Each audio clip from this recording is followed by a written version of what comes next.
Welcome to the Dairy Agenda Today Extra podcast. This is Melissa Hart, and today we're joined by Brad Ainslie of Clayville, New York. He went on a treasure hunt with some friends of his, and he tells us all about it. You can listen to this DAT Extra podcast on Spotify, Apple Podcasts, or on our Dairy Agenda Today YouTube page. Now here's our visit with Brad. Brad, where are you from? So I grew up in Otsego County down near Cooperstown, New York. I graduated of Cooperstown High School in 1995. And right now my wife Carol and I live in Clayville, New York, which is just south of Utica, about 20 minutes in the corner of Oneida County. So, and how are you involved in the dairy industry? I grew up on my parents' 60-cow farm near Cooperstown and ended up going to Morrisville for a couple of years. Found a job as a general manager for a smaller farm, was the investor in the late 90s and early 2000s. And then when that folded up, Carol and I by then were married, and we started out on our own in 2002 and moved to West Winfield, where it was the only barn we could find to rent. And we milked cows on our own for about 14, 15 years. And then we sold the farm and the cows, and I got a job with a large commercial operation in Little Falls. Ended up staying there for 5 years, and then kind of found our way back towards West Winfield because of the kids in school when I took a position with IBA Dairy Supplies. And so growing up on a small farm, did a lot of showing, a lot of 4-H stuff. Always wanted the kids to have part of that experience. Carol was the same way. Her family grew up in southern Otsego County. Her dad was Dick Keene. She was one of the 5 Keene girls. So all the judging and Dairy Bowl and all those things were pretty important to us and our kids as they grew up. And we've kind of, come full circle, I guess, landed back to where we kind of started in a way, right here in near West Winfield. So, all right. And how many kids do you have? We've got 4. About half of them are grown. We've got our oldest is Ellie, who's will be 24. She lives in Shelton, Connecticut, and got married a year ago. Our oldest son is Austin, who is 22, and he lives with Carol and I and has his own business down the road at a welding and fabrication business. And our other 2 are Aiden, who's 20, and Abby, who's 18, and they're both students at Cornell University. Wow, that's fantastic. So good. Okay, so one of the things that you like to do every year is go on a little excursion. And Bill Paddock called me about a month ago and told me that you had quite an excursion. Tell us about the history behind the excursions that you go on. So how did this all come about? What's the history of you going on these little day trips? So 7 or 8 years ago, really good friends of ours, John and Chris Nellis, had come up with the idea that we should go somewhere for a weekend in November. November's kind of dreary and gray and wet. So we always try to go for just a 2-day thing, someplace where we can go stay at a hotel, go out to dinner, go antiquing. All of us like to go antiquing. And then maybe do something like a Holstein event somewhere, bring that into the fold. And so it's actually Garrett and Ann Salmons from Stone Creek Farms and John and Chris that have done this with Carol and I. And it started out, like I say, 7 or 8 years ago. And 2 years ago, it seems crazy, but we went to Millerton, New York, where the site of Hanover Hill used to be. And we actually pulled into the spot where the Hanover Hill barns once stood, and we're like, yeah, we made it. We made it to Hanover Hill. A little late. And then last year we went to where my daughter works in Connecticut, is in Shelton, Connecticut, and that's not too far from, I think it's Derby Line, Connecticut, where the home of Francis Kellogg was. And there's a small museum there that dedicated to Osbornedale Holsteins. And so, obviously, with Ivanhoe, it was kind of like, oh, that'd be neat to tie that in. And then This year, we really didn't have much planned tonight. In my head, I was thinking, like, if we do this trip right, if we head to, say, Watertown, New York, was an area that none of us had really, those guys hadn't really been to terribly much. But I said, yeah, we should go up there. I said, maybe we can stop at Harden Farms because I'd always heard lots about it. And with my job with IBA, I get all across the state. And I ended up, like, I've seen the buildings, seen the grounds, and you can just tell it's just really cool. It's a really neat place. And so we headed to Watertown one day, spent the night up there, went to dinner, went antiquing, and then on the way home we stopped at the Harden Farms place. Do you have a background on Harden Farms? Can you give us some kind of context about what the farm was and its history?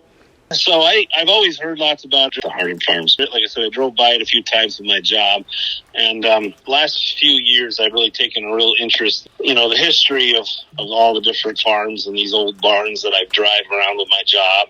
And it kind of interested me. So I did a little bit of research and I read, some of the stuff from Horace Backus's books or Edward Morwick's books. And then Terrence Grant had a nice piece on Harden Farms. So Charles Harden had started the farm in 1943, and just down the road there in McConnellsville, up in Oneida County, he had actually had a furniture business that he had started sometime in the late 1800s. And so by 1944, 1943, he had decided to build this farm. It took 1,000 contiguous acres of pretty good land for Camden. I mean, obviously Camden is probably known for being in the snow belt and the trees that it grows, which would lend itself to having good timber for good furniture.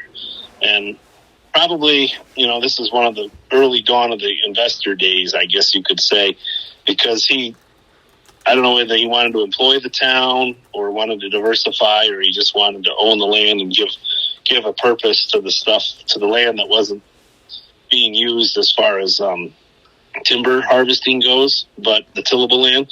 He ended up hiring this fellow by the name of Edward Harrison, who was fairly prominent at Cornell University, and gave him a blank check. From my understanding, my research, he's given him a blank check and said, well, I'd like you to start a farm. And so he plunked down a 60-cow barn. Of course, this is 1943, 1944, somewhere in there. And it was right after the Dunlogan. I think the Dunlogan sale was in 1942 or 1943. So Edward Harrison traveled to Maryland and bought, I want to say 9 or 10 direct animals that had gone through the Dunlogan sale to use as seed stock. And so I found that really interesting. Like, the guy with all kinds of money, it says, here we go, have at it, gives the guy free reign. Pretty, I guess, hot topic for the times, was the Dunlogan, and away he went. So they bought that in the 40s, expanded the herd. At one point, they got up to about 250 head, built a second tie stall side by side. And these barns are, the old hip roof barns, big wide alleys, big box stalls, just really neat buildings. And I always thought that was really cool, just the way it was laid out and the way it looked, and it's so pristine. And you have other buildings, outcroppings, everything from a chicken coop to the mule shed to the bull barn that are on the property now that I know about it because we stopped. But so it was just one of those things. It was a total fluke, really. Like, we drove by, we didn't know if we were allowed to stop. Before you tell us that, does it look inhabited? Does the farm look inhabited, or does it just look like well kept? Somebody's keeping it up, but there's nothing happening there. Yeah, so there's a fellow there that takes care of it, a caretaker, and the house that goes with it right now is currently not in use, but it doesn't look bad either. Lawns are kept up. The fields are rented out to the Van Leeshout family from Brabant Farms, well-known Oneida County farmers that are really good farmers, and they have quite a bit of crop land there. There's some machinery there. The current owner is actually Dale White from White's Farm Supply here in Oneida and Lewis counties. Those are the three dealership entity that Dale owns the property and rents the land out. And so he's hired this fella named Larry, and Larry was a great guy. It was really neat because everything was kind of boarded up, and we kind of got I don't know, gun shy or whatever. Well, we weren't sure if we should pull in and this and that, and then we saw a truck kind of tucked in the back, and I said, well, let's just pull in and see who's here. And I've done this sometimes because I like to collect antique farm signs. And so I was like, oh, let's just pull in. What's the harm that's going to happen if you if you're told no, right? You know? Right. So we went in. Actually, Garrett went in and knocked on the bull barn door. It turned out it was the bull barn. There was a little shop in there, and Larry was working on something, and he came out, and we talked, got out of the car. We all talked about it and this and that. And he gave us a dime tour. He said, yeah, we'll go around. Sure. This is, it's not every day somebody probably stops and asks about touring an old dairy facility, but, from the 50s and 40s, but that's right up my alley. So, so we get walking around, and every single building, and I warned him, I said, every building I'm going to ask about going into. So if there's one you don't want me to, you better say something. And I went into the chicken coop, and I went into the calf barn. We went into all these different barns, and I loved looking at the craftsmanship, especially there. It was really neat because, this is a place that was built with like lumber from the farm. It was obviously, milled for that specific reason, right? I mean, it's like, very, what's it, personal, I guess, was the word, or, and really good, really nice, well made, great craftsmanship to it. So I think it's neat as heck, what these folks did in the 40s and 50s, putting together things like this. And even prior to that, you go back, and I'm probably born about 4 decades too late, but, so at any event, I find that really neat. One of the barns that we went into, Dale White actually had just, I don't know, maybe 8 years ago had redone. And so they have big, long stalls and, something that would really accommodate large Holstein cows in today's world even. Brand new barn cleaner, new pipeline, new bulk tank. And Larry was telling us about how he had somebody that was lined up to come in and rent. Maybe they were going to work out a deal, and it fell through at the last minute. So they put all this money and time into this beautiful building. I mean, it's an 80 cow tie stall barn with a side T on it that had some room for some other animals, whether dry cows or a couple of box stalls, stuff like that. And just really neat. It was one of those deals where if I wasn't in my late 40s, I'd probably be all over it because it's a young man's game in the tie stall barn like that. It was really neat. Yeah. It's just neat to see. So in any event, one of the last barns we went into was the original tie stall that sat right along the road. And as we opened the barn door to it, that's a barn that's a little tougher shape. It's a little bit more weather on the inside. There's some minor cracks that you can see some light in the cement and whatnot. But Larry tells us that there were signs above these cows.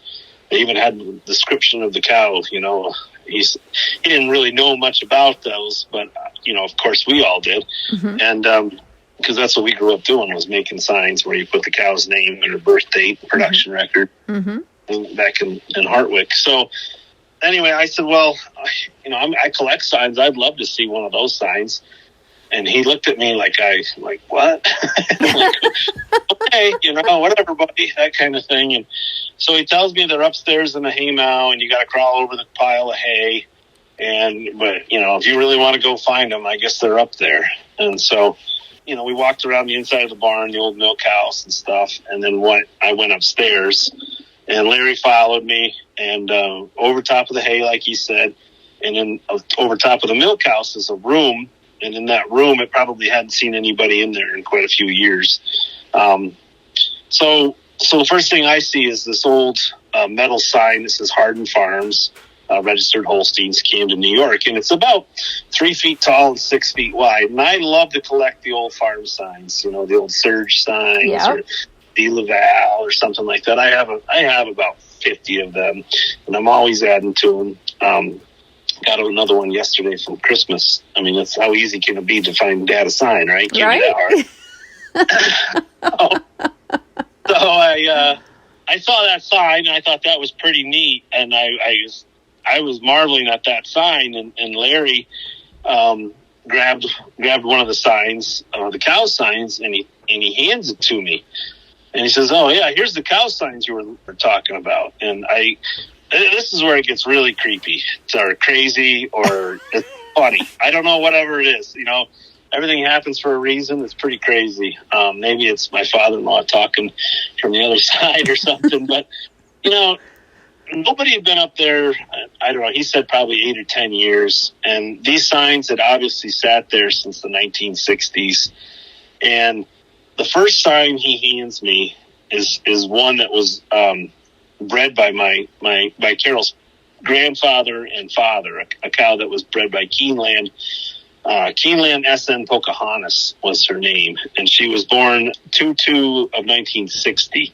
And that of all the signs up there, there's boxes of these glass signs, and of all the handwritten on paper, but glass frame signs, of all the signs that man handed me, he handed me the one that is, near and dear to heart. Yes. Kind of like, what in the world?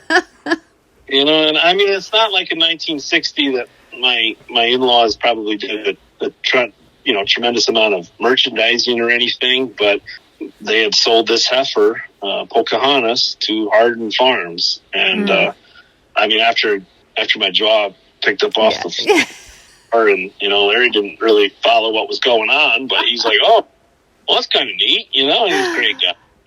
So, I took it downstairs and showed everybody downstairs, and Carol was just blown away. It was just like, wow, this is really crazy. This is really weird. It's like, wow. Yeah. So Larry gave us the sign and the glass case, and it's now here at our house hanging up. So it's kind of neat, just a really neat story. But I got to thinking about who was Pocahontas, and so I did a little bit of research on Holstein USA and found out that she was one of the first cows that ever classified excellent for bred by Dick and Joe, which would be Carol's dad and grandfather. And she was 2E90, and she lived to be about 17.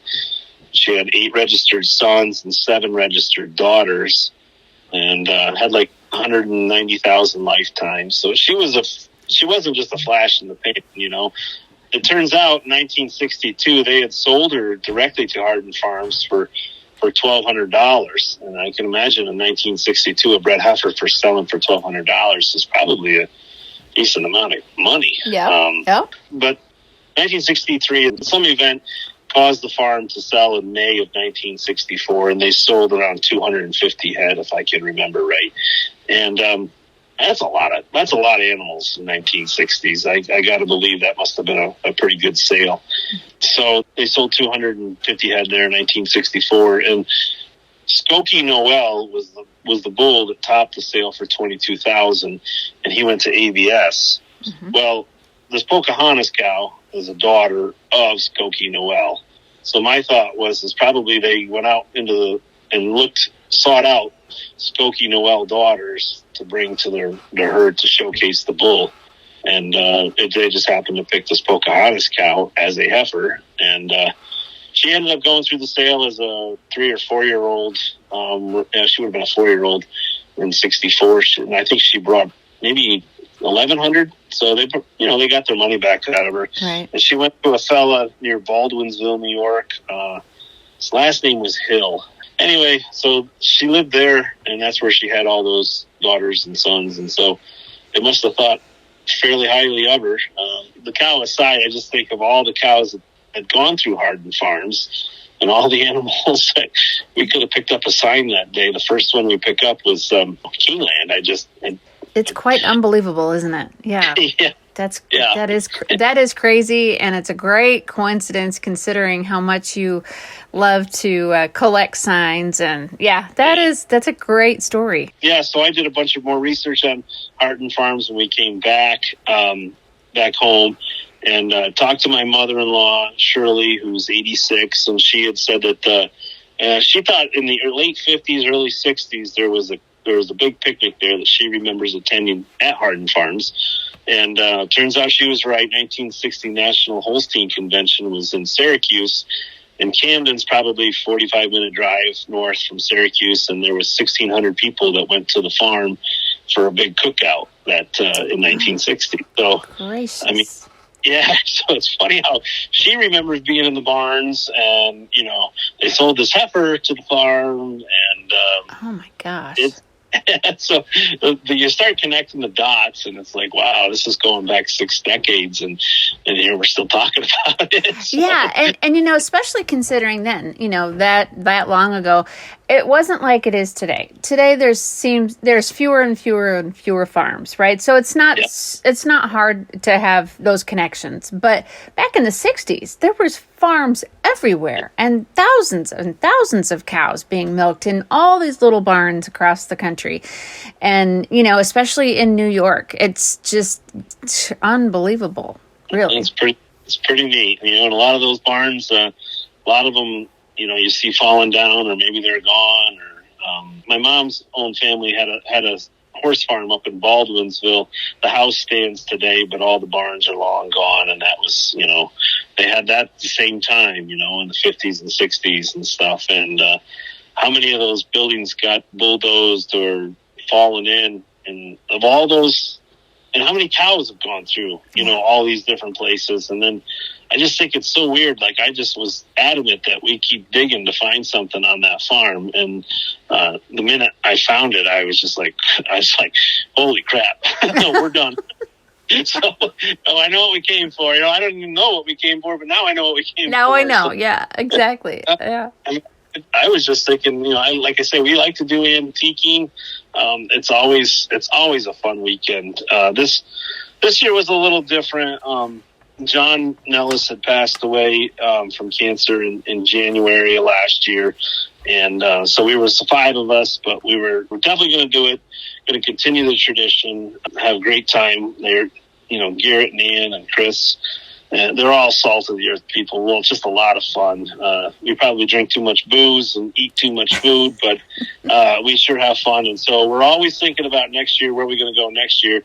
I don't know if we're going to be able to top this one. This one kind of like, wow, this came out of left field, you know. So yeah, life's short and just party hard, because you know, you don't ever know. You know, I say that now because you never know what's behind that old dusty barn, or what might be waiting for you. So. Oh, you know, if barn walls could talk, right? Yeah. If barn walls could talk, they would say so many things. Just so much goes on in these old barns, or has gone on in these old barns. They've seen so many people, so many generations, and so much excitement and so much heartache, and, you know, just all the emotions that go along with farming, especially dairy farming. You know, a lot of those emotions are held back in public, but once they get to the barn, they let them out. You know how that is. You know how you go to the barn, and that's where you express the grief or whatever it is you're feeling. That's where you're expressing it. When you just never know. And then when you get, like, Hanover Hill, when you get there and they're gone, you're like, oh my gosh.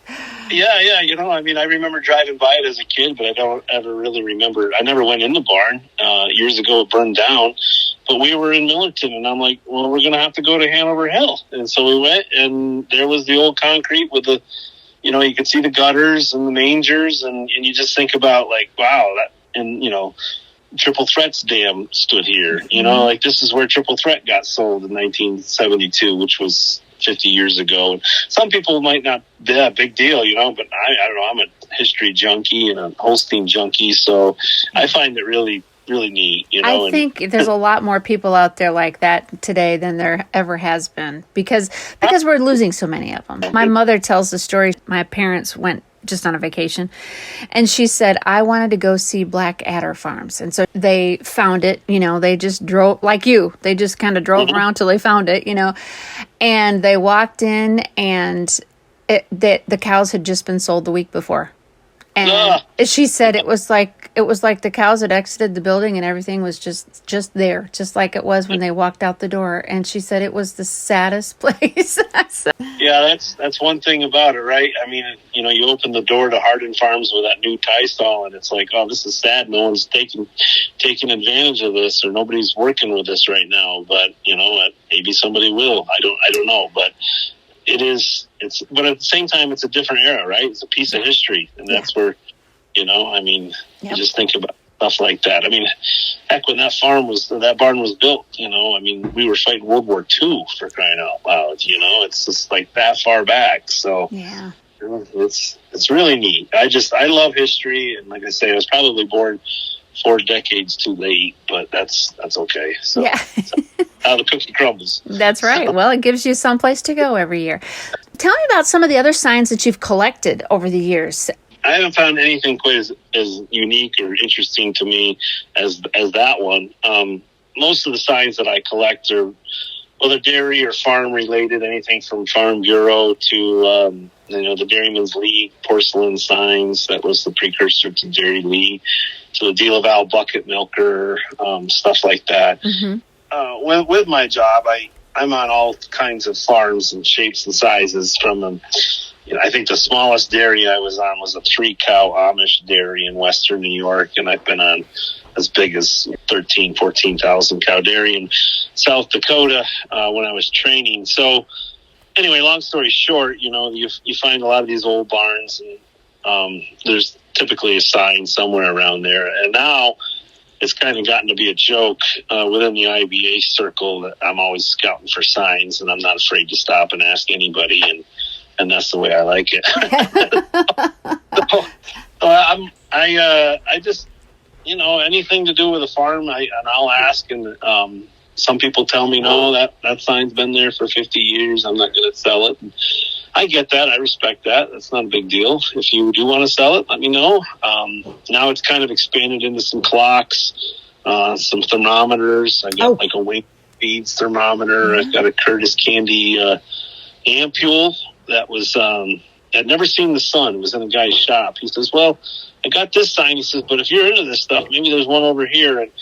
And we went to this old rickety shop, and on the wall was a Curtis breeding ampule. It's a thermometer. It's only about 2 inches wide, about 8 inches high, but it's never been faded, and it's accurate. The thermometer's still accurate, so that's probably going back into the 60s. And he took it off the wall and was like, well, if somebody likes it like you, he says, that's better than what's just sitting here. And I'm like, hey, I gave him $20 for it. And is it worth $20? It's worth $20 to me. Mm-hmm. I don't know. Mm-hmm. So I don't have anything like specific, but I don't go for Coca-Cola. I don't go for beer signs. I don't go for tires or oil. It's got to be like dairy oriented or farm oriented, something like that. So yeah. Signs tell the story of the farm. I was at a farm doing a story down in Ohio, and they had, I think, 5 different farm signs that had been painted over the years. And all of them were just, were different. And like you said, it tells the style of the era that it was done in. It tells of the, what's on the farm. Not every dairy farm had just dairy cattle. Sometimes it was, registered Holstein cattle and Berkshire hogs, or, you know what I mean? So it's fun to see those different signs through the years and styles. And I'm with you. I love signs. Yeah. Like a history. It's a page of that farm's history. And it gives you a feel. It takes you back to an era. And I love that. Carol's father's barn, his barn burned in 1997. Oh. And the one end of the barn had a large lettered sign that just said Keeneland on it, and that part of the barn didn't burn, and it was the pole barn, the pole part of the structure of the barn. That sign ended up coming down at some point, got tossed in the shed or this or that, and that sign is probably 15 inches high and like 6 feet long or so. Oh wow! And it says Keeneland. Just that hangs in our living room. And there you go. That's the adventure that Brad and his friends went on as they went to Watertown, New York. Thank you for joining us for the DAT Extra podcast. This is Melissa Hart. You can listen to this on Spotify or on Apple Podcasts or on our Dairy Agenda Today YouTube page. I hope you have a great day. We'll see you next time.